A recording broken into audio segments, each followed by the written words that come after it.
L'heure où l'arc-en-ciel se lève, épisode 110 du 31 mars 2025.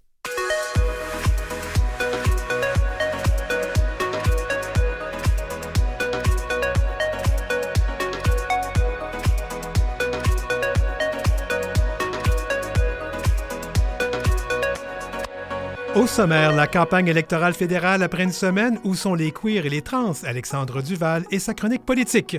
Bien justement, c'est la journée de visibilité trans, on en discute avec la juriste Céleste Trianon. Et on parle de transition quand on est plus âgé et qu'on vit en région avec Claude Amiotte. Les dangers de voyager aux États-Unis à la chronique Make America Queer Always avec Chantal Nadeau et l'influence des mouvements sociaux en politique à la chronique En toute fluidité avec Marie-Claude Joannis.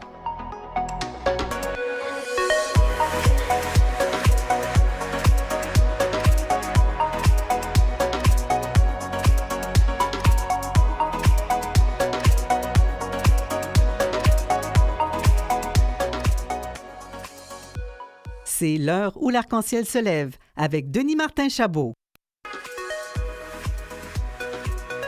I'm not aware of any other genders than men and women. I mean, if you have any other that you want me to consider, you're welcome to tell me right now. Female spaces should be exclusively for females, not for biological male. Politique fédérale et diversité avec Alexandre Duval. Bon, on vient d'entendre donc deux déclarations de Pierre Poilièvre, le chef conservateur, sur les enjeux trans. Donc, il n'y a que deux genres selon lui, hommes et femmes, et il n'y a pas de place dans les vestiaires pour les athlètes féminines trans dans les vestiaires féminins. Alors, on est au 9e jour de la campagne électorale et les enjeux LGBTQ+, n'ont pas vraiment émergé dans le débat public et au sens large. On a pu quand même observer en arrière-plan une première tentative d'instrumentaliser ces enjeux-là pour décrédibiliser le chef du Parti libéral du Canada, Mark Carney. On en discute avec Alexandre Duval, qui est enseignant en sciences politiques au Cégep Garneau à Québec. Bonjour Alexandre. Salut Denis Martin. Alors, ce qui s'est passé, donc, à la mi-mars, un site web d'affiliation conservatrice a décidé de fouiller dans la vie familiale de Mark Carney. Ouais, c'est une histoire, Denis Martin, qui est un petit peu passée sous le radar parce qu'elle s'est passée avant le déclenchement de la campagne électorale. Mais en gros, ce qui s'est passé, c'est que le site web anglophone Juno News a publié un article au sujet d'un des enfants de Mark Carney pour dire que cet enfant-là s'identifiait comme non-binaire puis que cet enfant-là était un activiste trans, une personne activiste trans.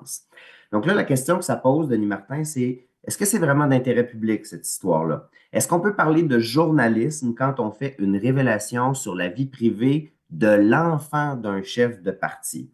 Donc, moi, la question que ça m'amène, c'était quoi l'objectif de cette publication-là? Bien, ce qu'il faut comprendre ici, c'est que Juno News, donc le site web, c'est pas un média d'information traditionnel. C'est un site web qui prétend faire de l'information fiable et honnête. Il prétend aussi que la liberté d'expression a été mise à mal par Justin Trudeau au cours des 10 dernières années parce que Justin Trudeau aurait corrompu les médias traditionnels en les finançant avec de l'argent public. Juno News, c'est un site qui est mené par une femme qui s'appelle Candice Malcolm. C'est une ancienne employée de Jason Kenney, du temps où M. Kenney était ministre dans le gouvernement de Stephen Harper. Donc, tu comprendras, Denis Martin, que c'est un site qui est assez prisé par une certaine frange conservatrice au Canada. La première ministre de l'Alberta, Danielle Smith, a récemment donné une entrevue à Juno News pour dire, entre autres, que le Canada serait pire avec Mark Carney comme premier ministre qu'avec Justin Trudeau. Pierre Poilièvre aussi a déjà donné des entrevues à Juno News. Donc, il y a une proximité idéologique très, très claire entre Juno News et certains conservateurs au Canada. Puis là, écoute, tu l'as un peu évoqué, mais Pierre Poilièvre a des positions très tranchées là, sur les enjeux queer, voudrait, un peu comme l'Alberta l'a fait, éliminer au niveau fédéral le recours aux bloqueurs de puberté pour les adolescents, voudrait empêcher les femmes trans de participer à des compétitions sportives dans des catégories féminines. Donc, il ne faut pas s'étonner là, que la première utilisation des enjeux queer dans cette campagne électorale-ci, ça provienne d'un site comme Juno News, parce qu'il y a une filiation très, très claire. Même si la révélation au sujet de l'enfant de Mark Carney ne vient pas du Parti conservateur à proprement parler, ne vient pas de Pierre Poilièvre à proprement parler, d'un point de vue politique, c'est Pierre Poilièvre qui peut bénéficier de cette information-là, parce que c'est une information qui est destinée à qui? Ben, une partie de l'électorat qui est très favorable à M. Poilievre, puis qui hésite peut-être entre M. Poilievre puis Maxime Bernier, chef du Parti populaire du Canada. Récemment, dans la presse, il y a l'éditorialiste Paul Journet qui nous rappelait que l'ancien chef du Parti conservateur du Canada, Andrew Scheer, avait déjà dit publiquement, hey, on devrait délaisser les médias traditionnels, puis on devrait consulter davantage des sites dits indépendants, comme le site True North. Et True North, c'est quoi? Ben, c'est l'ancêtre de Juno News. Donc, True North, qui était dirigé par Candice Malcolm, et Juno News, qui est dirigé par Candice Malcolm aujourd'hui. Donc, vous voyez, je pense que c'est le même monde qui se parle, en fait, dans toutes ces histoires-là. Plus ça change, plus c'est pareil. Alexandre, on devine un peu où loge McCartney sur les enjeux queer, parce qu'on sait qu'il est dans une posture progressiste proche de celle de Justin Trudeau. Mais qu'est-ce qu'on peut dire des positions des autres principaux partis? Ben, si on veut parler du NPD, là, du nouveau Parti démocratique qui est dirigé par Jagmeet Singh, ben là, c'est pas une surprise pour personne. On est dans une posture progressiste, c'est clair. En septembre 2023, là, quand il y avait eu les grandes manifestations anti-LGBTQ partout au Canada, Jagmeet Singh, très rapidement, avait fait une sortie publique pour dire, écoutez, nous, au NPD, là, on soutient la communauté LGBTQ+, on va protéger les personnes trans. Oui, on comprend le désir des parents de s'investir dans l'éducation de leurs enfants, mais en même temps, les discours qu'on entend dans ces manifestations-là, ce sont des discours qui visent à s'acharner sur un groupe qui est vulnérable dans la société. Puis Jagmeet Singh rappelait que oui, la famille, c'est une institution qui est importante, mais il y a des enfants pour qui la famille, c'est pas un espace sécuritaire. Puis Jagmeet Singh avait dit à ce moment-là quelque chose de très intéressant. Il avait dit que son propre père avait une dépendance lorsque Jagmeet était enfant. Puis Jagmeet, enfant, avait besoin de l'école comme espace sécuritaire pour s'évader un peu de la cellule familiale qui pouvait parfois être un petit peu insécurisante. Donc, il se sent un petit peu interpellé par les enfants trans qui se sentent pas bien dans la cellule familiale. Jagmeet Singh avait aussi dit que toute cette attention négative-là actuellement que certains politiciens offrent à la communauté LGBTQ+, ben, c'est rien d'autre, selon lui, qu'une tentative pour détourner l'attention des vrais enjeux, comme la crise du logement, comme l'inflation, comme l'écroulement du système de santé, donc des enjeux dont certains politiciens préfèrent ne pas parler pour se concentrer sur des enjeux plus clivants, là, comme les enjeux LGBTQ+. J'ai demandé, Denis Martin, par courriel au NPD, c'est quoi là, clairement vos positions par rapport aux enjeux queer? Puis on m'a répondu essentiellement tout ce qui est aux antipodes du Parti conservateur. C'est-à-dire que le NPD est en faveur des bloqueurs d'hormones pour les adolescents qui ont besoin de ces soins-là. Le NPD est en faveur de l'inclusion des femmes trans dans les compétitions sportives féministes. Le NPD déplore ce qui se passe aux États-Unis. Le NPD dit même que c'est lâche ce que les États-Unis font à l'heure actuelle à la communauté trans.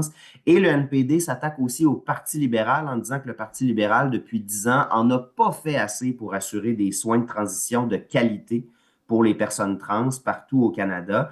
Donc, vous voyez, la posture est assez claire. Puis le NPD a aussi des employés et des candidates issus des minorités sexuelles et de genre. Donc, voilà, la posture est très claire. Bon, on va aller au Québec et rapidement, parce qu'on ne veut pas passer sous silence le Bloc québécois dirigé par Yves-François Blanchet. Quelle est la position du Bloc à l'heure actuelle sur les enjeux queer? Bon, au Bloc, l'enjeu, c'est que j'ai pas eu de réponse à mes questions. J'ai posé mes questions au même moment qu'au NPD, les mêmes questions, et quand j'ai dit pourquoi on est dans l'impossibilité de répondre à ces questions-là, ben, le Bloc ne m'a pas répondu non plus. Alors là, Denis Martin, ce qu'il faut faire, c'est se tourner vers le passé pour comprendre qu'est-ce que le Bloc dit là-dessus. Dans ses plateformes électorales précédentes, le Bloc québécois n'avait pas précisément de promesses ou de position par rapport aux enjeux LGBTQ+, mais dans l'espace public, le parti a toujours dit on a défendu les droits des minorités sexuelles, puis on va continuer à le faire. Et j'ai envie de dire que les actions du Bloc sont plutôt alignées sur ce discours-là, entre autres parce que le chef, Yves-François Blanchette, se présente dans les événements de la fierté, et aussi parce que l'automne dernier, la porte-parole du Bloc québécois en matière d'égalité des genres, Andréane Larouche, a souligné le jour du souvenir trans avec une publication sur les réseaux sociaux en disant il faut se rappeler là, qu'il y a encore du travail à faire pour assurer la sécurité de la communauté LGBTQ+ au Canada. Donc, les actions parlent et les actions sont cohérentes ici, Denis Martin, avec le discours traditionnel du Bloc québécois. Là où j'ai envie de mettre un bémol, c'est que le Bloc québécois, c'est le parti cousin du Parti québécois au Québec. Dans les derniers mois, on a vu que le chef du Parti québécois, Paul Saint-Pierre Plamondon, oui, il est allé à la défense des droits des personnes LGBTQ+, mais en même temps, à plusieurs reprises, il s'en est pris ouvertement au mouvement woke. Il a remis en question le programme d'éducation à la sexualité au Québec, a même réclamé une forme de débat public sur cet enjeu-là. Donc oui, historiquement, les souverainistes ont toujours été une famille plutôt accueillante, plutôt avant-gardiste en matière de diversité sexuelle. Mais là, à l'heure actuelle, on n'a pas un discours qui est aussi clair que le discours du NPD. Donc j'ai envie de dire, on regarde ce qui se fait dans le passé, mais on attend peut-être la position claire, la position nommée. Et je termine une petite phrase sur le Parti vert qui s'inscrit pas mal dans la lignée du NPD en matière d'enjeux queer parce que le co-chef du Parti vert, Jonathan Pedneau, est ouvertement gay. D'ailleurs, c'est le seul chef d'un parti majeur au Canada qui fait partie de la diversité sexuelle et de genre. Merci beaucoup, Alexandre Duval. Je t'en prie, bye bye. C'est l'heure où l'arc-en-ciel se lève avec Denis Martin Chabot. 31 mars, c'est la journée de la visibilité trans. Il semble bien que cet événement revête une importance encore plus grande ces jours-ci, avec toute la haine que souffle l'administration Trump aux États-Unis et son ami Poutine en Russie, et qui commence à lever ici au Canada aussi. Pour en parler, nous recevons la juriste Céleste Trianon, qui est fondatrice de Jury Trans et qui milite pour les droits des personnes trans. On la rejoint à Victoria, où elle participe à la conférence Vancouver, Moving... en fait. À Vancouver, merci de me corriger. Moving Trans History Forward, faire avancer l'histoire trans. Salut Céleste, bienvenue à l'émission. Salut, merci beaucoup. Alors, c'est pas la première fois qu'on te parle, mais on est content de te revoir. Parlons d'abord de cette journée de visibilité trans. Quelles sont les barrières qui restent encore à faire tomber, que ce soit légal ou administratif, ici au Canada ou même au Québec? Ben, malheureusement, les barrières à cette heure sont vraiment significatives. Que ce soit comme l'accès aux soins de santé qui revêt souvent des délais extraordinaires ou l'accès à des pièces d'identité, ce qui relève encore une fois de délais, ainsi que juste la discrimination puis l'inaccès à la justice. Il y en a toute une panoplie d'enjeux qui est, à mon avis, c'est des enjeux qui touchent certainement toute la population, mais qui affectent disproportionnellement les personnes trans en tant que communauté pauvre et marginalisée. Et là, je sais que le gouvernement du Québec avait nommé ce qu'on appelle le comité des sages, je dis sages entre guillemets. Le rapport va sortir bientôt, je pense à la fin du mois. C'est quoi vos attentes vis-à-vis ce comité ou en fait vos craintes peut-être vis-à-vis ce comité? Absolument. Ben, j'ai été informée que le rapport va sortir plus vers le mois de mai. Donc, ça reste secret pour l'instant. Mais c'est sûr qu'avec ce rapport, qu'est-ce que j'ai peur, c'est que, justement, vu que c'est un rapport qui a été rédigé par des personnes qui n'ont eu aucune connaissance au départ sur les enjeux trans, que ce serait teint de désinformation. Parce qu'à cette heure, je vais dire, le plus grand danger envers la communauté trans, c'est la désinfo, c'est les informations fausses qui sont créées souvent par des groupes financés à la hauteur de 9, de 10 ou de 11 chiffres à l'international. Donc, on parle vraiment d'un mouvement très, très significatif qui essaie justement de manipuler les personnes en position de pouvoir, telles que ce comité, pour justement pouvoir faire changer les politiques pour que ce soit anti-trans.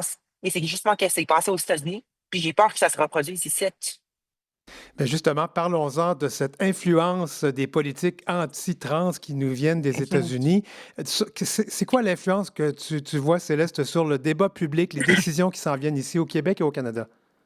Bien, disons que c'est de plus en plus normalisé d'être haineux.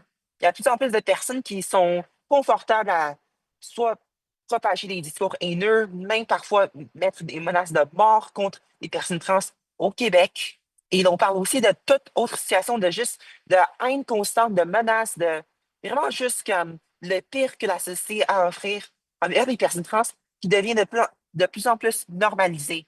Donc, c'est vraiment ça qui me fait peur. Et j'ai ajouté aussi sur ça que on le voit aussi avec les discours masculinistes en général, comme avec les discours style Andrew Tate qui commencent à prendre beaucoup plus de place dans nos écoles primaires, secondaires, dans nos collèges, dans cégep, université. Ça commence vraiment à brasser. Les professeurs ne savent pas quoi faire. Et disons que c'est les personnes trans qui vont se faire frapper en premier, mais après ça, c'est le restant de l'arc-en-ciel et toutes les femmes et toutes les autres personnes qui ne se confondent pas à des rôles genrés spécifiques. Oui, c'est très inquiétant tout ça. Juste peut-être un petit aparté. Là, tu voyages à l'intérieur du Canada, tu es parti à Vancouver, mais quelles sont tes appréhensions maintenant avec ce genre de discours aux États-Unis? On va imposer là, que le sexe ou le genre assigné à la naissance soit celui qu'on utilise sur le passeport. Ben justement, ça enlève des possibilités. J'en vois des personnes ici qui veulent voyager aux États-Unis ou qui ont les opportunités de job qui vont devoir les amener aux États-Unis ou quand même des conférences, des événements comme ça, qui maintenant se retrouvent en exil de facto. Et j'en vois aussi des personnes des États-Unis qui essaient de migrer ici au Canada. Il y en a beaucoup de réfugiés invisibles, de personnes qui viennent ici pour des motifs semblables à ceux d'une personne demandeuse d'asile, mais sous d'autres types de visas ou même sous comme une double citoyenneté. Donc, on parle vraiment d'une situation où est-ce que justement les États-Unis va d'être un pays relativement sûr à certains égards à un pays non sûr qui plutôt envoie les réfugiés vers nous autres. C'est du jamais vu. Ben, justement, là, j'aimerais ça te demander, qu'est-ce que les personnes qui sont alliées, qu'est-ce qu'on peut faire pour appuyer les communautés trans au Canada et ailleurs dans le monde? Je dirais que s'il y a des choses que vous pouvez faire, si vous avez une expertise spécifique, par exemple, vous êtes médecin, vous êtes avocat, ou vous êtes dans une de ces professions-ci, vas-y offrir des services spécifiques envers la communauté. Ce n'est pas trop difficile à s'informer, puis en plus, la communauté manque de ressources. Donc, d'offrir du temps, ça peut faire toute une grosse différence. Et même pour les personnes qui ne sont pas dans une profession, juste aller faire du bénévolat chez un organisme communautaire ou quelque chose, ça peut faire toute la différence. Et sinon aussi, tiens, pour le monde qui est un peu plus financièrement aisé, je sais que c'est pas tout le monde en arc-en-ciel, mais il y a aussi la possibilité à donner à des organismes avec non lucratifs ou même à juste des personnes trans eux-mêmes qui en ont souvent besoin, justement parce qu'il se trouve que t'as quand même une grosse portion de la communauté. Selon un sondage en 2019, 58% des personnes au Québec qui gagnent en dessous de 30 000 par année, ce sont du monde qui ne sont pas capables de se payer quelque que ce soit. Donc, je veux dire, pour une personne gagnant 15 000 par année ou 30 000, 200 pièces, 200 pièces pour faire payer, par exemple, une demande de changement de nom, ça peut faire toute la différence dans sa vie. C'est une très bonne suggestion. Puis je termine, on est en campagne électorale fédérale. Tu as des appréhensions ou qu'est-ce que tu voudrais voir arriver le 28 avril?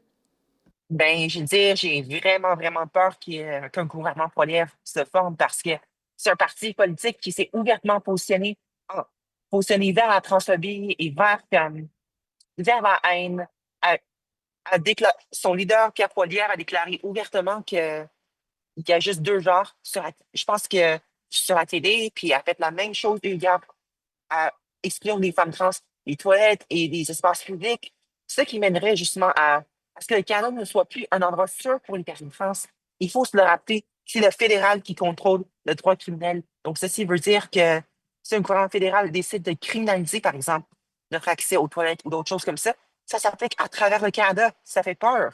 Et c'est ça qui me fait peur.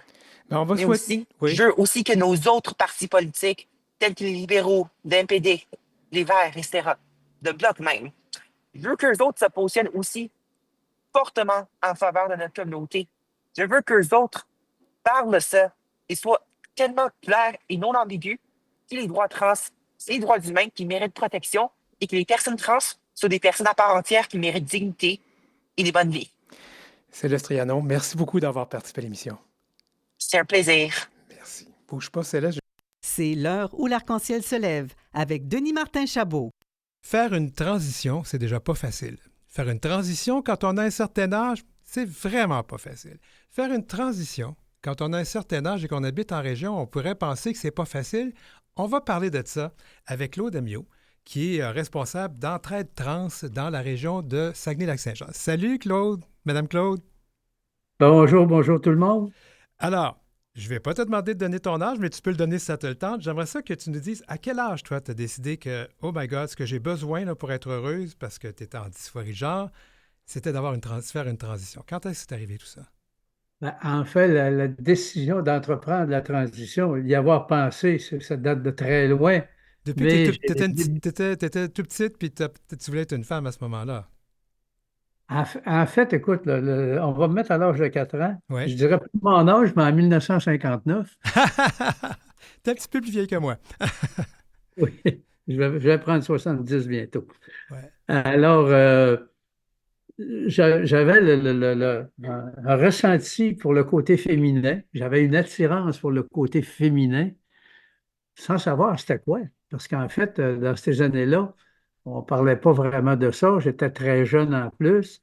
Euh, donc, on ne parlait pas de ça. Puis en plus, moi, concours de circonstances, question de maladie, en tout cas, qu'importe, j'ai été prise en charge par mes grands-parents à l'âge de 3 ans et demi à peu près. Fait que, chez mes grands-parents, en regardant la télévision, tout ça, le désir féminin est apparu dès le bas âge. Ouais. Mais tu Euh, as j'ai- vécu toute ta vie, tu as été marié, tu as eu des enfants. Toute ta vie, tu avais ça en arrière de la tête, mais tu vivais quand même ta vie comme si de rien n'était. Ben écoute, pour dire comment s'est déroulé tout ça rapidement, d'abord, j'ai été pris en charge par mes grands-parents. Ma grande-tante était religieuse dans un pensionnat. Fait qu'à l'âge de 6 ans, quand c'était temps d'entreprendre l'école, ma mère était prête à un quart.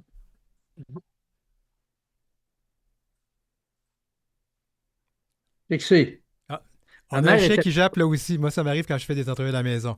Oui, continue, Alors, Claude. ma mère n'était pas prête à avoir les 5 enfants à la maison encore. Elle devait remonter une paralysie cérébrale. Bon, euh, tout ça pour dire, elle était handicapée du côté droit suite à un ACV. Alors, on m'a envoyé au pensionnat, ce qui était le plus simple, là, parce que les grands-parents, ça sont bien fins, ils étaient très aimables. Alors, j'étais au pensionnat, l'éducation religieuse. Alors, on a commencé à m'inculquer les normes, hein, les fameuses normes. Donc, tu as Alors, j'ai fait avec les normes. tout refoulé J'ai- tes désirs à ce moment-là, quand tu étais petit enfant. Tu as tout refoulé ça. Et tu as vécu combien de temps dans cette situation où tu n'étais pas heureuse finalement? Même Ben, si tu écoute, avais l'air d'être heureuse. ben oui, j'avais l'air de quelqu'un de bien, d'épanoui, mais j'étais vraiment pas bien dans ma peau. Depuis que j'ai fait la transition, je m'en rends compte encore plus à quel point j'ai tenté d'être un homme, d'être un vrai gars. J'ai Mm. tout tenté ça. Donc, pensionnaire 6 ans de temps dans un collège chez les religieuses, collège pour garçons. Alors ça a été là où on m'a appris qu'un jour, on se marie, on a des enfants.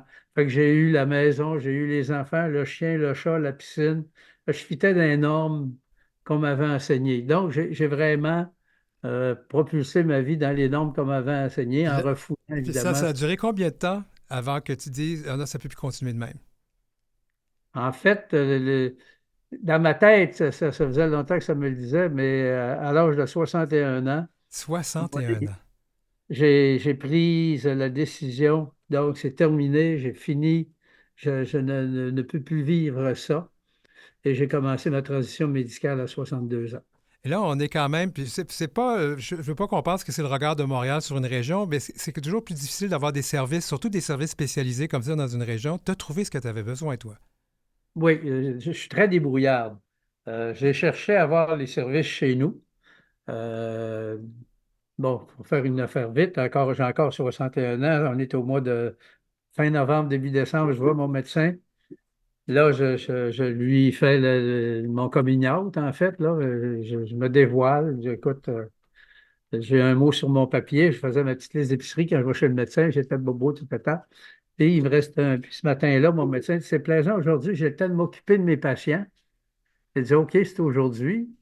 Il me restait un mot. J'ai eu un petit peu de misère à lui dire. Mais à un moment donné, je lui ai dit, écoute, le dernier mot, c'est féminin. Quelle merveilleuse personne. Tout de suite, elle s'est même parler au féminin. Elle m'a préparé les papiers qu'il faut. Donc, j'ai déposé une demande pour l'hormonothérapie chez nous, à la clinique d'endocrinologie chez nous. Mhm. 3 mois plus tard, je revois mon médecin. Ben, en fait, au mois de mars, je revois mon médecin. Elle dit, as-tu des nouvelles? J'ai dit non. Elle dit, je vais aller relancer. Finalement, le lendemain, j'ai rappelé au bureau de médecin. J'ai envoyé donc mon dossier à une clinique à Montréal. J'avais eu une référence à une clinique à Oui, Montréal. parce que la chirurgie ne se fait pas en région, elle se fait surtout à Montréal présentement. Non, je ne parle pas de chirurgie, Ah là, je non? parle juste de mono, là. OK. Non, non, ça, la chirurgie, c'est juste Montréal. Ouais. Puis depuis peu, il y en a à l'extérieur de Montréal au Canada. Mais il y a moins de 3 ans, c'était uniquement Montréal pour les chirurgies, là, pour le Canada au complet. Fait qu'il fallait être débrouillarde pour arriver jusque-là. Il me reste pas beaucoup de temps, mais j'aimerais ça qu'on parle de... Tu fais ce changement-là. Qu'est-ce qui est différent? D'abord, ton épouse reste avec toi. Elle avait marié une personne identifiée homme et maintenant elle finit sa vie avec une personne identifiée femme. Euh, Comment ça s'est passé, ça? Ça, en fait, je veux dire, on a commencé à fouiller l'Internet, tout ça, là, tu sais, l'arrivée de l'Internet, des réseaux sociaux, au début de ma cinquantaine. Autrement dit, on a fouillé presque 12 ans de temps, de 10 ans, 11 ans de temps, fouiller les solutions, etc., pour voir comment je pouvais guérir mon mal, si on peut le dire comme ça. C'est pas une maladie, là, mais soigner ce mal-là quand même qui est intense. Et j'ai eu la chance avec la conjointe actuelle, qui est ma deuxième épouse, j'ai eu la chance qu'elle m'accompagne tout au long du processus. Et comme tu disais tout à l'heure, en région, une transition se fait bien parce qu'on reste avec nos amis, on reste avec notre entourage. C'est pas tout le monde qui reste, mais c'est comme partout ailleurs. Mais Mais ça, d'être c'est des préjugés de ami, croire c'est que c'est pire en parfait. région. C'est ça, je pense que c'est ça qu'il fallait qu'on dise aujourd'hui. C'est des préjugés, hein, parce que toi, tu quitterais pas ta région pour être plus heureuse. T'es heureuse où t'es. Ben oui. Puis je me dis, en fait, le principe est simple. On m'avait dit, ah, tu devrais faire ça à Montréal. Ben oui, mais c'est parce que je me suis menti toute ma vie, façon de parler. Là, je me suis caché toute ma vie. Au moment où je me révèle, je m'allais me cacher à Montréal. Ça Hmm. marchait pas. J'aimerais revenir sur une anecdote que tu m'as racontée, puis je pense que c'est Oui, important de le si. dire. Tu m'avais dit, là, un jour, je suis sorti, puis là, je me suis rendu compte que, oh, ma sécurité est différente maintenant que je suis une femme. Effectivement, ça, là, dans la transition homme à femme, ça a été une réalité assez frappante de me rendre compte à un moment donné, ah, maintenant que je vis femme, je ne peux pas me présenter dans n'importe quel bar, dans n'importe quel endroit. Il faut que je fasse attention. Les ruelles, on oublie ça. Euh, tout le minding, tous les avantages, Les les privilèges d'être un homme. privilèges Ouais. du gars, à un moment donné, il faut les réfléchir. Il Et y ça, a c'est d'autres vrai aussi à privilèges. Montréal en passant. Ça, c'est vrai dans Ah ben toutes les oui, régions du monde. ben oui. Claude, je pourrais passer des heures avec toi. Tu as tellement d'histoires à raconter. Puis Claude est très impliqué dans tout ce qui s'appelle entraide pour les personnes trans dans la région du Saguenay-Lac-Saint-Jean. Alors, si vous passez dans le coin, moi, je vous invite à chercher son numéro, de l'appeler, puis elle va vous raconter tout ça. On va refaire ça bientôt, Claude. Merci beaucoup d'avoir été Ben, là. quand tu veux, quand tu veux. Merci, Claude Amiotte. Hey, bye bye. Bye bye. De retour donc après la pause. L'heure où l'arc-en-ciel se lève avec Denis Martin Chabot. En toute fluidité, mieux comprendre notre monde. La plus gentille des travailleuses sociales du Québec, Marie-Claude Johannis, comment ça va? Hey, mon Dieu, j'ai de la pression. Mais t'es gentille, puis c'est le fun de Ben, je suis jaser. gentille, mais peut-être pas la plus, mais bon. Là, Denis Martin, il y a 2 semaines, on a parlé là, de l'instrumentalisation en politique des réalités, des enjeux LGBTQIA+, particulièrement des personnes trans non-binaires. Là, on va faire un petit cours 101. On va se rappeler nos bases des mouvements sociaux, Tout OK? à fait. Pour se rappeler le pouvoir qu'on a, parce qu'on a un crime de gros pouvoir, l'air de rien. Et là, donc, mon Dieu, la base des mouvements sociaux, hein, ce qu'on peut faire comme collectivité, donc, c'est des mobilisations pour changer l'opinion publique. OK? Présentement, il y a eu beaucoup, on en a parlé il y a 2 semaines, il y a eu beaucoup de campagnes, il y en a encore, de salissage pour les drags, les personnes trans, etc.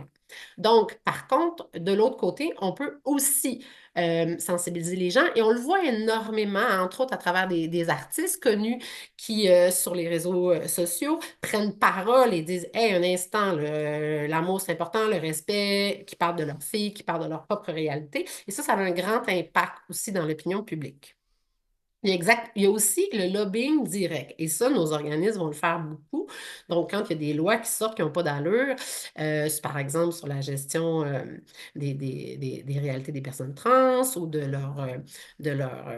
leurs droits civils, etc., bien là, les organismes vont voir les ministres et autres et disent, ben là, ça n'a pas de bon sens ce que vous faites parce que telle raison, parce que ça fonctionne de telle façon. Donc ça, c'est du lobbying direct et ça, les organismes le font très bien. Il y a aussi, et ça, moi, j'adore, les actions de désobéissance civile. Ah oui. Il y a des exemples. C'est très visuel, ça fait de l'action, ça laisse pas indifférent. J'adore. Donc, moi, un de mes préférés, c'est quand ACT UP Paris, là, en 1993, à l'occasion de la Journée mondiale de la lutte contre le sida, il avait déroulé un énorme préservatif, un condom géant sur l'obélisque à la place de la Concorde à Oui. Paris. Wow! Donc ça fait le tour du monde en un coup de clic et c'est très, très efficace. Donc, et voilà. Donc, ça il a été là 1 heure, hein, mais on en parle encore. Et finalement, bon, l'utilisation des stratégies des médias, donc dont les médias sociaux, hein, qui sont très efficaces, un couteau à double tranchant, pardon, mais c'est quand même très efficace. Donc, il y a Donc, plusieurs actions qu'on peut faire, mais au niveau local, qu'est-ce qu'on peut faire? En fait, ben, au ouais. niveau local, là, il y a plein de choses qu'on peut faire. Et là, tu sais, il n'y a pas de petits pas. Là, ça, on ne le dira jamais assez. Là. Tu sais, il y a des gens qui disent, ouais, mais moi, je ne suis pas une militante à aller tenir des pancartes. Mais parfait, parce que tenir des pancartes, c'est une action. Il y en a 50 000 autres. Puis ça prend des gens qui font de la soupe pour le monde qui tient des pancartes. Bon. Au niveau local, ben, il y a de l'éducation populaire dans vos milieux. Premièrement, là, parlez autour de vous dans vos écoles. Moi, comme travailleuse sociale, toi à la radio, on a tous un pouvoir autour de nous. Plus concrètement, on peut aller dans nos municipalités. Donc, parce que quand on fait passer dans nos écoles, dans au conseil de parents, etc., quand on fait passer des façons de faire, donc des espaces sécurisés pour les jeunes, ou dans les municipalités, quand on fait par exemple la levée du drapeau, le 17 mai, etc., ça a des impacts au niveau local. Donc, on peut faire changer les politiques municipales, les entreprises, scolaires, etc. Au niveau Et maintenant, national, on peut pas- oui. ouais, au niveau national, bien évidemment, là, il va y avoir tout ce qui est grève, manifestation de masse, donc vraiment là, des manifs avec les pancartes, les campagnes de sensibilisation. Donc, par exemple, Interling va faire, etc. Et donc, militer au niveau de changements législatifs. Donc, hein, le mariage gay en est un excellent exemple, les familles homoparentales, donc l'insémination assistée, etc. Il y en a eu plusieurs qui ont été faites. On peut pousser aussi pour faire démissionner des ministres, donc des choses comme ça. Et on parlait à Et l'international. ben là, à l'international, dernièrement, on a vu là, vraiment tout le mouvement de boycott, donc de marques américaines, de compagnies comme Google, etc. Et ça Euh, marche. Et ça marche. oui, ça On fonctionne, ça voit a un des... impact Ouais. majeur. Il y a nos fonds de pension là, qu'on oublie trop souvent. Là, ça, c'est beaucoup d'argent qui dort et les compagnies fonctionnent avec des actions. Si on retire l'argent qu'on a tout le monde ensemble de ces lieux-là, ça a énormément d'impact. Donc, pression sur les accords internationaux, on l'a vu aussi avec l'Ukraine là, dernièrement. Il y a eu beaucoup de pression, entre autres, sur l'Europe pour dire, hey, nous, on veut que vous appuyiez l'Ukraine, etc. Et ça a fonctionné. Donc, par exemple, le mouvement Black Lives Matter, c'est un excellent exemple aussi. Donc, c'est vraiment les populations, c'est les gens qui ont bombardé partout pour dire non, on n'accepte plus la violence policière envers les personnes racisées. Il y a, arrêtez de dire que c'est pas vrai, les personnes racisées sont beaucoup plus violentées, voici les faits. Et donc, ça a conduit à des réformes policières dans plusieurs pays au monde. Donc, Alors, on a un pouvoir. oui, et c'est un Euh, pouvoir qu'on peut aller exercer sur ces merveilleux réseaux sociaux. ouais, les réseaux sociaux, c'est toujours à double tranchant, on le sait. Par contre, ça permet une diffusion virale. Là, on le sait présentement, là, les réseaux sociaux, à cause que ça appartient à Meta, puis que Meta est en lien bon, avec les États-Unis, puis que de plus en plus ils contrôlent, on sait que ça va changer prochainement. On sait qu'on est un peu sur la fin de ça, mais quand même, c'est encore efficace. Donc, particulièrement Twitter, en fait, ça permet d'envoyer des informations rapidement qui se propagent vite. On sait que les campagnes américaines ont été beaucoup reposées sur Twitter. Facebook, ben, les événements Facebook, ça demeure quelque chose qui est accessible, que les gens connaissent bien puis qui se publicise très bien. Sur Instagram, ben, il va y avoir beaucoup par rapport à l'image. Donc, on sait qu'une image vaut mille mots. Donc, des photos, des éléments de sensibilisation, ça fonctionne très bien. Et il ne faut pas négliger TikTok maintenant parce que les jeunes sont sur TikTok. Il y a énormément d'activisme LGBTQIA+, de cette génération-là sur cette plateforme-là. Il reste qu'il y a des défis, hein, des informations, la vie privée, c'est quand même compliqué tout ça, là. Oui, effectivement. Donc, on le sait, là, il y a beaucoup aussi de désinformation sur Facebook. Donc, la régulation des algorithmes aussi, c'est pour ça que je vous dis qu'on est un peu sur la fin. On s'en rend compte là, que ce qu'on publicise est de moins en moins vu, puis qu'il y a un petit peu de contrôle également. Donc, mais ça demeure pour l'instant quand même quelque chose d'efficace. Donc, les grands défis pour tout le monde, c'est, j'en ai parlé aussi il y a 2 semaines, c'est de ne pas fragmenter les causes. Donc, évidemment qu'il y a plusieurs éléments plus spécifiques. On le dit souvent, la communauté LGBTQIA+, c'est une grande communauté, il y a des enjeux très variés, des réalités très différentes d'une personne à l'autre. Donc, parfois, c'est le temps de faire front commun et de faire «Wow, c'est assez» et de prioriser certaines luttes en groupe. Et à certains moments aussi, ça n'empêche pas que certains groupes ont besoin de se retrouver, par exemple les personnes non-binaires entre elles, les familles homoparentales entre elles, bon, etc., les personnes atteintes du VIH-Sida ou de d'autres réalités de santé, etc. Donc, ça n'empêche pas. Mais par contre, il faut savoir être solidaire puis s'allier ensemble. Ensuite, ben, on l'a vu, hein, il y a eu beaucoup de répression. Donc, on le voit aux États-Unis énormément. On l'a vu aussi beaucoup, entre autres, au printemps érable, quand il y a eu beaucoup de manifestations, tout le monde sortait avec ses casseroles. Puis là, bon, il s'est mis à avoir plein d'arrestations. Le gouvernement a passé des lois anti-manifestation. Donc, on le voit beaucoup. Donc, il faut résister. Et habituellement, là, comme au printemps érable, ben, la loi a donné raison là, aux manifestants. On a encore le droit de manifester. On a la liberté d'expression, d'opinion et de manifestation. Donc, c'est un droit sur lequel repose notre démocratie. Donc, c'est important de l'utiliser. Il y a aussi des partis politiques, des fois, qui vont récupérer ce que les informations ou les luttes à leur avantage avec de la désinformation. Donc, des fois, ouh, puis ils ont beaucoup de moyens, eux, donc c'est pas toujours à notre avantage. Donc, il faut savoir récupérer ça. Et évidemment, ben, il y a la fatigue, hein. Mais c'est sûr que présentement, avec tout ce qui se passe, ben, il y a comme un regain. Les gens sont outrés, sont comme wow, ça va faire. Donc, c'est un moment là, pour s'asseoir ensemble, puis sortir, puis se mobiliser. Ben, on va devoir s'arrêter là-dessus, Marie-Claude. Merci beaucoup. Eh bien, merci à vous et on lâche pas, gang. Ils nous auront pas, ces morons-là. Merci. Bye. C'est l'heure où l'arc-en-ciel se lève avec Denis Martin Chabot.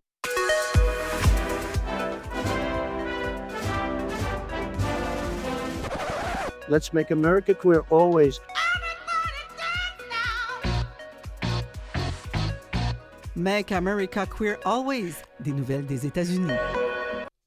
Salut Chantal Nadeau. OK, je vais le dire parce que nous, on se voit grâce à la magie de la visioconférence. Chantal porte un T-shirt qui dit FAG, FAG pour tapette. C'est tellement beau. Salut Chantal Nadeau.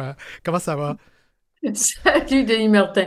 Écoute, je l'ai fait juste pour toi aujourd'hui, Tu me hein. fais un grand, grand plaisir. Alors, je vais rappeler ton titre parce que c'est important de savoir pourquoi. Tu es professeur au département de ce qu'on appelle Women and Gender Studies, études féministes et de genre, à l'Université de l'Illinois à Champaign, non loin de Chicago. Je le rappelle parce que ton emploi t'a causé récemment des soucis à l'immigration états-unienne lors d'un retour de voyage en Europe. Raconte-nous ce qui s'est passé. Ben écoute, je suis toujours un petit peu ambiguë par rapport à raconter mes histoires de... Mais celle-ci, elle est particulièrement importante, je pense. Ou non, puis dans le contexte actuel, c'est super important parce que, tu sais, les profs d'université, on est toujours un peu plus protégés et dernièrement, c'est pas vraiment. Ce qui est arrivé, c'est que, bon, je suis revenue sur Paris, passée par l'immigration à Chicago, qui est ma base où je vis finalement. Et pour la première fois en 12 ans, je me suis fait demander quel département j'enseignais, quelles sont les matières que j'enseignais. Et, et ça, c'est la première fois en 12 ans, depuis que j'ai ma carte verte, finalement. Tu sais, et Je te dirais que ça m'a un petit peu refroidi, puis c'était comme, c'était très agressif. On voulait savoir c'est quoi les cours que j'enseignais, gna gna gna. Et c'est particulier parce que ça m'est pas arrivé en 12 ans. Ouais. Alors voilà. Mais ça, Ouais. ça s'inscrit un peu dans une série d'histoires dont on a entendu parler ici au Canada, de professeurs d'université ou de professeurs d'université, d'intellectuels embêtés par l'immigration états-unienne. Alors, des agents ou des agentes saoulés là, de pouvoir et de propagande trumpiste embêtent et harcèlent les visiteurs. Que risquent donc les gens qui se font ainsi interpeller, et là je le dis bien arbitrairement, de par leur look ou leur profession? Écoute, je vais être une grosse vache, là. Ouais, t'as le droit. C'est toi qui le dis, hein, je ne le dirai pas, moi. Non, mais écoute, un professeur de mathématiques qui se fait harceler, là, c'est pas grand-chose. Quand tu enseignes gender studies, queer studies, hein, t'as de l'air queer, ben ça fait un, deux, trois, trois prises. Ouais. Hein. Je ne suis pas une fan de baseball, là, mais on va dire tout de suite. Mais, et c'est ça qui me heurte beaucoup en ce moment. C'est comme, il y a des gens qui quittent les États-Unis pour aller enseigner au Canada, mais qui sont dans des domaines qui sont super neutres. Alors, qu'est-ce que ça veut dire quand tu enseignes en gender studies? American Black Studies, tu comprends-tu? Ouais. Et c'est ça qui m'énerve en ce moment. Il y a comme, oh mon Dieu, et écoute, je veux pas faire du bashing, là, mais je suis un petit peu énervée par rapport à ça, je te dirais. Mais écoute, avec raison, là, parce qu'il y a quand même eu des cas où il y a eu même un universitaire français qui s'est fait refouler, mais on l'a interrogé pendant longtemps suite à ce qu'on a trouvé sur son ordinateur. Parce qu'il faut savoir que lorsqu'on arrive à l'immigration américaine, états-unienne, je devrais dire, on peut fouiller à peu près tout, là. Oui, mais encore là, Denis Martin, comme je te dis, je vais être une grosse vache. C'est- et en tout cas, hein, voilà. Et c'est comme, t'enseignes les mathématiques, hein, pas grand-chose. T'enseignes Gender Studies, dans tes cours, t'enseignes Trans Studies, t'enseignes Black Studies. C'est pas la même chose, hein. Ouais, mais c'est parce que Et ce sont des domaines qui sont remis en question par l'administration Trump. oui, et ce qui me fascine dans les médias en ce moment, c'est qu'on ne fait pas la différence. Ah.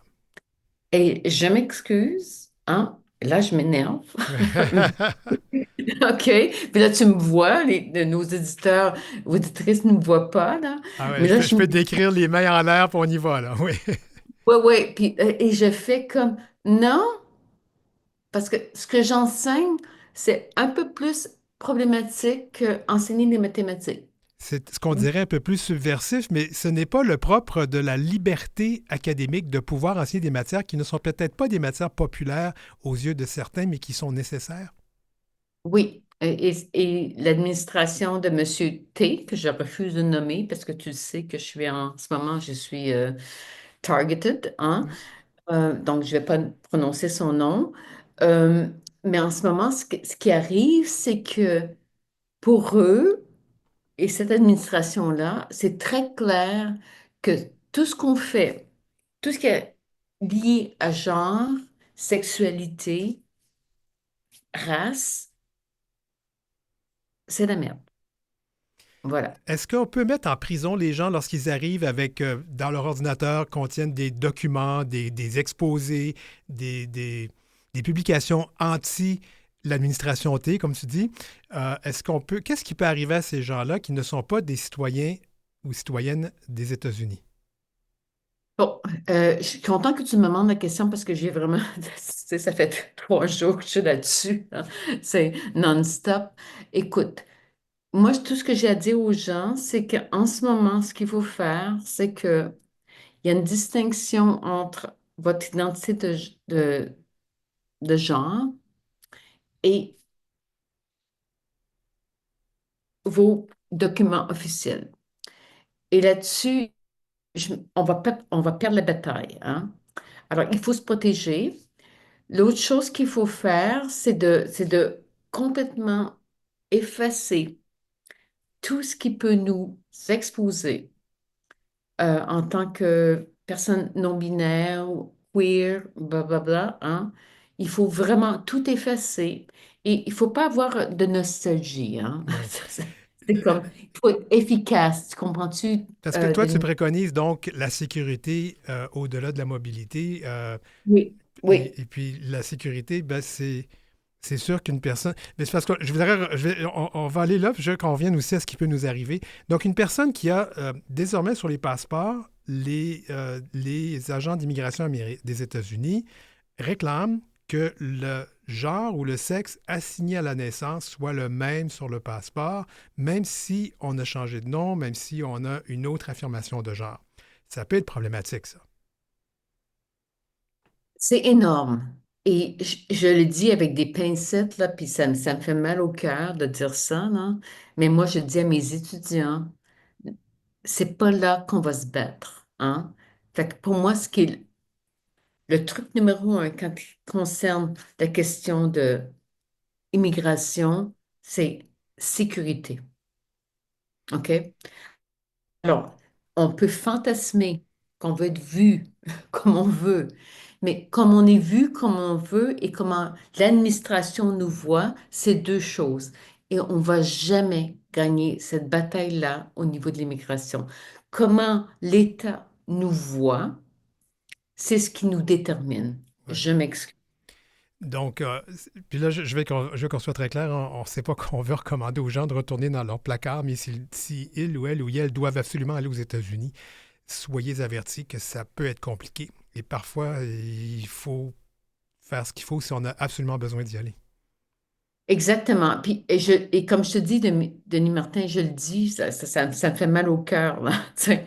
Mais je le dis parce que c'est deux choses. Comment on va être vu et comment on est vu Mhm. par l'administration, c'est deux choses. Il faut vraiment se rentrer ça dans la tête, là. Surtout en ce moment. Avant, Monsieur T, hein, c'était plus facile où on passait à travers les mailles, mais en ce moment, c'est non. J'aimerais qu'on revienne quand même. Une personne qui n'est pas citoyen ou citoyenne des États-Unis se présente à l'immigration et il y a un bug, excusez-moi, mais c'est un mot français, un bug, B-O-G-U-E. Et on dit, ben là, moi, j'ai lu dans ton ordinateur, parce qu'ils ont le droit d'aller fouiller dans votre ordinateur, il faut que vous le sachiez, dans votre téléphone, ils vont vous demander les mots de passe et vous êtes obligé de le faire, sinon, vous ne pouvez pas rentrer. Alors, ils fouillent là-dedans et trouvent des choses que eux ou elles trouvent problématiques. Il peut arriver quoi? Parce que je sais qu'il y a des gens qui ont parlé de cette comédienne qui s'est retrouvée en prison, mais c'est une autre chose, ses papiers n'étaient pas clairement bien faits. Mais qu'est-ce qui peut arriver? On les Deux, refoule?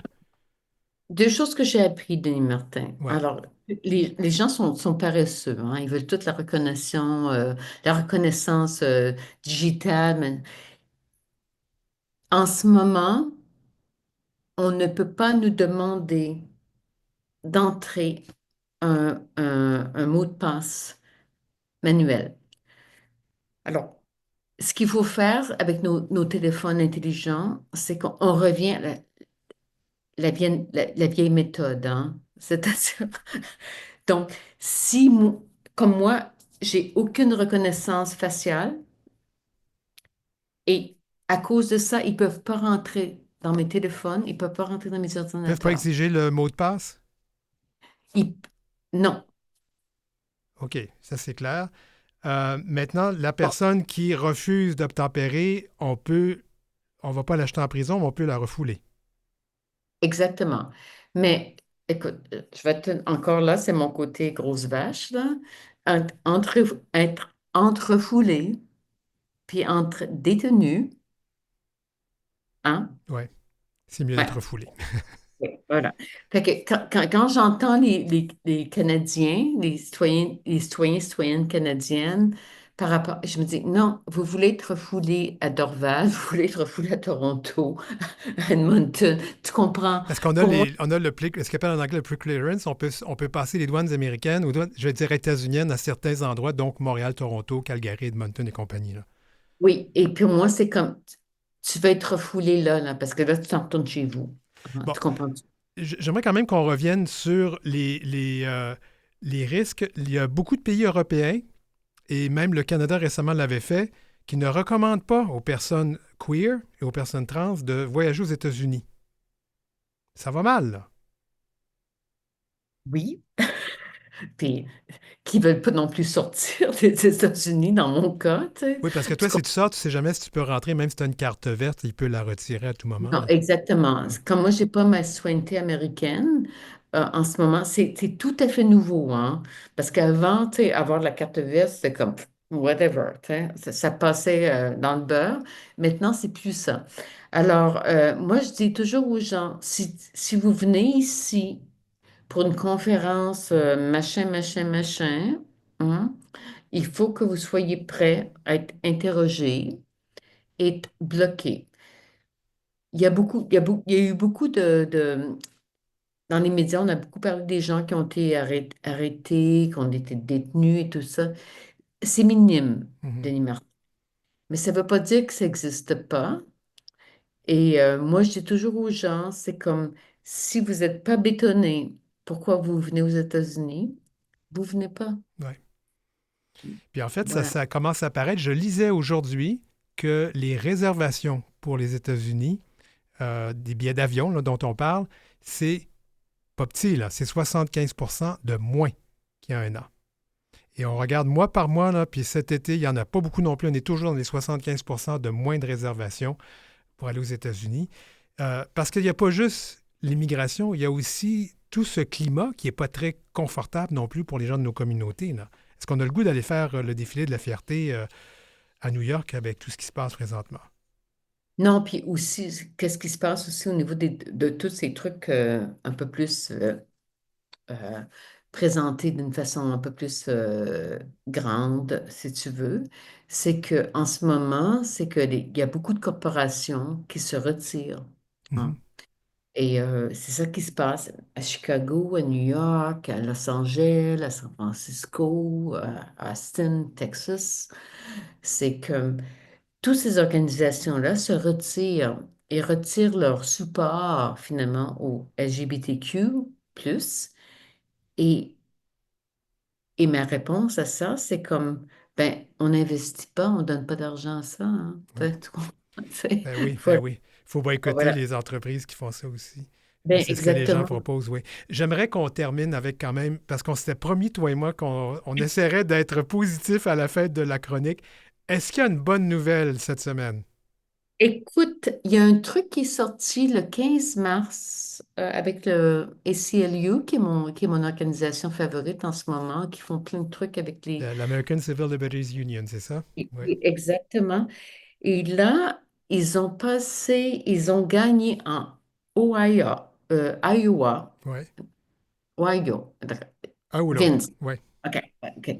Ils ont gagné que finalement, les jeunes trans peuvent passer, euh, ils peuvent réclamer une position non binaire.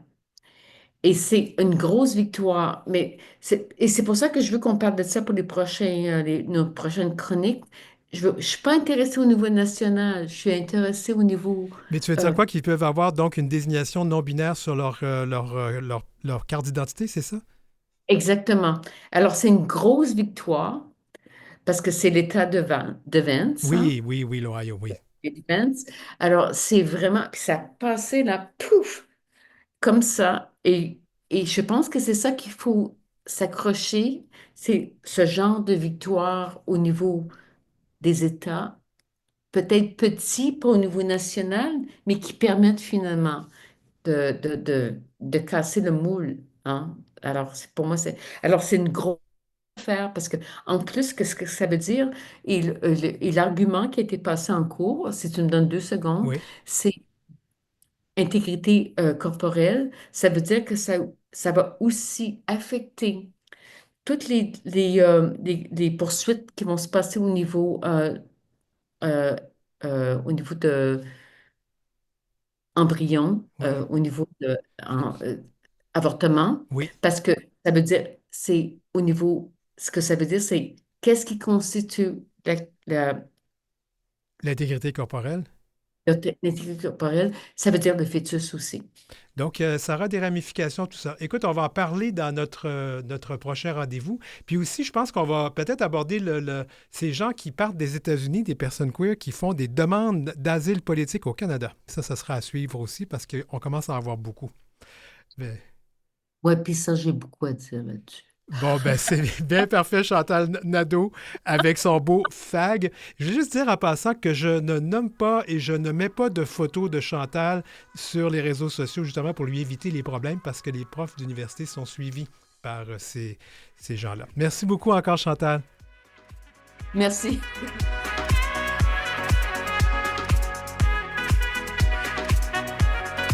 Alors, on va remercier l'équipe aujourd'hui. Merci à Godéric Traub, Marie Massé à la recherche. Merci à Maurice Bolduc à la mise en onde de l'émission. Jean-Sébastien Laliberté, chef de diffusion. Philippe Lapointe, directeur d'antenne. Marjorie Théodore, qu'on salue, présidente et directrice générale de Vive Voix. Moi, je m'appelle Denis Martin Chabot. Merci d'être là et on se reparle la semaine prochaine.